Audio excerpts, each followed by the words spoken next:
Randy dan Agung tertangkap polisi dari unit 1 Subdit 3 Jatan Ras Polda Sumsel setelah melakukan pencurian telepon genggam milik anak berusia 10 tahun di Kecamatan Seberang Ulu 2 Palembang.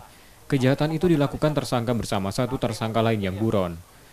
Kejahatan dilakukan saat korban memegang telepon genggam di pinggir jalan. Lalu didekati tersangka menggunakan sepeda motor sambil mengayunkan senjata tajam ke arah korban. Lalu tersangka merampas telepon genggam korban. Kejahatan itu sudah 5 kali dilakukan tersangka di sejumlah lokasi di Palembang, dengan korban mayoritas anak-anak dan perempuan. Memang benar bahwa pelaku ini ada 3 orang dan mereka selalu bergantian. Dan kadang kalanya mereka bergabung menjadi 3 dengan menggunakan 2 kendaraan. Dan modusnya adalah dengan merampas HP yang mana korbannya adalah seorang anak-anak ataupun perempuan. Betul sekali, salah satu ada yang masih bersaudara, yang satu mungkin rekan-rekan sudah tahu sendiri atas nama Randy, dan satu lagi atas nama Dede. Itu memang saudara kandung.